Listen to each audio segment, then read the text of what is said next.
దేశవ్యాప్తంగా 2 నెలల టెన్షన్కు ఉత్కంఠకు తెరదించుతూ వరుసగా ఎగ్జిట్ పోల్స్ వెల్లడవుతా ఉన్నాయి. దాదాపు మెజారిటీ ఎగ్జిట్ పోల్స్లో నరేంద్ర మోడీ ప్రభుత్వం హ్యాట్రిక్ కొడుతుంది అన్న అంశాన్ని మెజారిటీ ఎగ్జిట్ పోల్స్ స్పష్టం చేస్తూ ఉన్నాయి.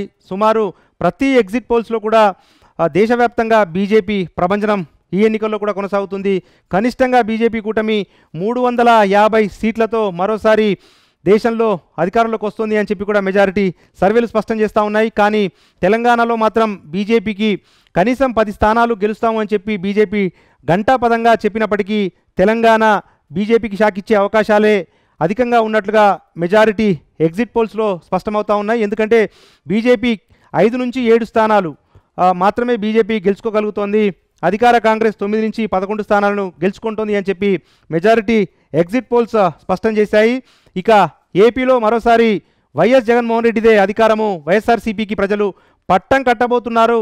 కనీసము 115 స్థానాల్లో వైసీపీ ప్రభంజనం సృష్టిస్తోంది అని చెప్పి మెజారిటీ ఎగ్జిట్ పోల్స్ స్పష్టం చేస్తున్న వాతావరణం అయితే మనకు కనిపిస్తూ ఉంది. ఈ నేపథ్యంలో అసలు దేశవ్యాప్తంగా కాంగ్రెస్ పరిస్థితి ఏ రకంగా ఉంది? ఈసారి ఖచ్చితంగా 10 సంవత్సరాల తర్వాత ప్రజలు మార్పు కోరుకుంటారు. తెలంగాణ తరహాలోనే 10 సంవత్సరాలు మేము ప్రతిపక్షంలో ఉన్నాం, తెలంగాణలో 10 సంవత్సరాల తర్వాత అధికారంకి వచ్చాము అని చెప్పి కాంగ్రెస్ పార్టీ ఒక అభిప్రాయాన్ని వ్యక్తం చేస్తోంది. ఇక అదే సమయంలో దేశవ్యాప్తంగా మార్పు పవనాలు వీస్తున్నాయి. ఈసారి కాంగ్రెస్ కూటమిని ప్రజలు అధికారంలో కూర్చోబెడతారు అని చెప్పి కాంగ్రెస్ నేతలు మాట్లాడుకుంటున్న సందర్భంగా కాంగ్రెస్ నాయకులను, కాంగ్రెస్ పార్టీని నిరాశ పరిచే విధంగానే ఎగ్జిట్ పోల్స్ ఫలితాలు ఉన్నాయి. ఏ ఒక్క ఎగ్జిట్ పోల్స్లో కూడా కాంగ్రెస్ కూటమిది అధికారం అని చెప్పి స్పష్టం చేయలేదు. అయితే ప్రతి రాష్ట్రంలో కాంగ్రెస్ కూటమి శక్తులు బీజేపీ కూటమికి, ఎన్డీఏ కూటమికి గట్టి పోటీనిచ్చాయి. కానీ బీజేపీతో పోలిస్తే కాంగ్రెస్ వెనకపడిపోయింది అన్న ఒక అంశం మాత్రం మనకు అన్ని ఎగ్జిట్ పోల్స్లో స్పష్టమవుతోంది.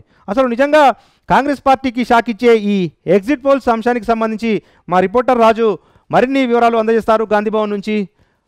రాజు, అసలు ఏంటి కాంగ్రెస్ అంచనాలు నిజంగా తప్పాయని కాంగ్రెస్ నేతలు భావిస్తున్నారా? ఎందుకంటే నిన్నటి వరకు కూడా కాంగ్రెస్ కూటమిది అధికారం అని చెప్పిన కాంగ్రెస్ నేతలకు షాక్ ఇచ్చే విధంగా ఈరోజు ఎగ్జిట్ పోల్స్ సర్వేలు వెల్లడయ్యాయి.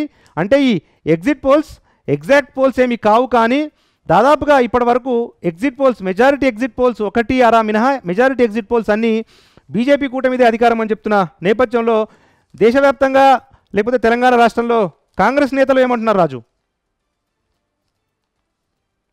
ఇటు తెలంగాణలో కావచ్చు, అటు దేశవ్యాప్తంగా కావచ్చు, అటు కాంగ్రెస్ పార్టీ ఎట్టి పరిస్థితుల్లో అధికారంలోకి వస్తుందనేటటువంటి భావనలోనే ఇప్పటికీ కాంగ్రెస్ పార్టీ అగ్రనేతలు కూడా ఉన్నారు. దాదాపు 295 స్థానాలతో కనీసం 295 స్థానాలతో అధికారంలోకి వస్తుంది కాంగ్రెస్ పార్టీ అనేటటువంటి ధీమాలో ఉంది. ఇప్పటికే ఎన్డీఏ కూటమి పార్టీలు కూడా ఎట్టి పరిస్థితుల్లో ఇండియా కూటమి పార్టీలో ఉన్నటువంటి ఆప్ కావచ్చు, అలాగే తృణమూల్ కాంగ్రెస్, వీటితో పాటుగానే సమాజ్వాదీ పార్టీ, ఈ ఇతర పార్టీలు ఏవైతే ఉన్నాయో వాటి ఎట్టి పరిస్థితుల్లో ఇండియా కూటమిదే 295 స్థానాలతో అధికారం కైవసం చేసుకోబోతా ఉన్నాం అనేటటువంటి ధీమాలో ఉంది. ఎందుకంటే 10 ఏళ్ల పాటు మోదీ చేసింది పేద ప్రజలకు చేసింది ఏమీ లేదు అనేటటువంటి నినాదాన్ని ప్రజల్లోకి బలంగా తీసుకోవడంలో కాంగ్రెస్ పార్టీ సక్సెస్ అయింది. దాంతోపాటుగానే పేద వర్గాలకు దృష్టిలో పెట్టుకొని మేనిఫెస్టోని రూపకల్పన చేసింది. 5 న్యాయ 25 గ్యారంటీల పేరుతో ప్రతి ఒక్క వర్గానికి, కార్మిక వర్గానికి, అలాగే మహిళలకు, యువకులకు, రైతులకు, ఇలాగే దీంతో పాటుగానే కాంగ్రెస్ పార్టీ అధికారంలోకి వస్తే, అటు ఇండియా కూటమి కూడా అధికారంలోకి వస్తే ఏం చేయబోతా ఉంది, అన్ని వర్గాలకు సమాన రిజర్వేషన్ కల్పించడం అనేటటువంటి అంశానికి జనాభా దామాష ప్రకారం కులగణన చేస్తాం. ప్రతి రాష్ట్రంలో ఇప్పటికే కాంగ్రెస్ పార్టీ అధికారంలోకి వచ్చినటువంటి రాష్ట్రాల్లో కూడా ఎట్టి పరిస్థితుల్లో అసెంబ్లీ ఎన్నికలు జరిగిన రాష్ట్రాల్లో కూడా ప్రచారం ఇదే శైలిలో కొనసాగినటువంటి పరిస్థితి అయితే ఉంది. ముఖ్యంగా మోదీ మరోసారి అధికారంలోకి వస్తే మరోసారి ఎన్నికలు కూడా ఉండవు, పూర్తి స్థాయిలో రిజర్వేషన్లు రద్దు చేస్తారు, అలాగే రాజ్యాంగం మీద కూడా మార్చివేసేటటువంటి కుట్ర జరుగుతూ ఉంది అనేది ప్రజలు గమనించాలి అనేటటువంటి అంశాలను కూడా ప్రధానంగా తెరపైకి తెచ్చింది. ముఖ్యంగా కాంగ్రెస్ పార్టీకి కలిసి వచ్చేటటువంటి అంశాలను మనం పరిశీలిస్తే నరేష్ చెప్పండి. ఇప్పుడు రాజు, ప్రధానంగా తెలంగాణలో మహిళా ఓటర్లు అత్యధికంగా కాంగ్రెస్కు ఓటు వేసినట్టుగా కనిపిస్తుంది కాబట్టి కాంగ్రెస్ కనీసం ఒక 10 పార్లమెంటు స్థానాలను గెలుచుకుంటుంది అన్న అంచనాలు మెజారిటీ ఎగ్జిట్ ఫలితాల్లో కనిపిస్తూ ఉన్నాయి. ఏంటి దానికి సంబంధించి కాంగ్రెస్ నేతలు ఏమన్నా మాట్లాడుతున్నారా?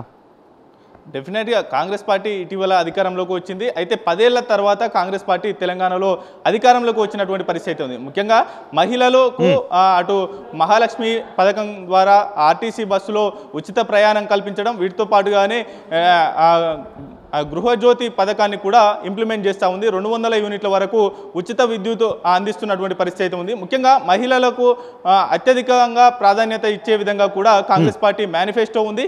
ముఖ్యంగా ఆ గృహిణులకు అయితే కాంగ్రెస్ పార్టీ కొంత పెద్దపీట వేసే ఈ యొక్క పథకాలను రూపొందించింది. కాబట్టి మహిళలు తెలంగాణలోనే కాకుండా దేశంలో కూడా ఎక్కువ మంది మహిళలు ఓటర్లుగా ఉన్నారు. వారు కాంగ్రెస్ పార్టీ వైపే ఉన్నారనేటటువంటి భావనలో ఉంది. కాంగ్రెస్ పార్టీ కి కలిసి వచ్చేటటువంటి అంశాలు ఏంటి అని మనం ఒకసారి పరిశీలిస్తే దేశంలో జాతీయ స్థాయిలో అటు ఇండియా కూటమికి కలిసి వచ్చేటటువంటి అంశాలు అటు ప్రాంతీయ అటు రాష్ట్రాల్లో ఉన్నటువంటి పార్టీ ఏదైతే ఉందో ఆ పార్టీకి సంబంధించి వ్యతిరేకత ఓటు చీలకుండా చూసుకోవడం, వాటితో పాటుగానే బీజేపీ వ్యతిరేక ఓటును కూడా తమ వైపు తిప్పుకునేటటువంటి ప్రయత్నం చేశారు.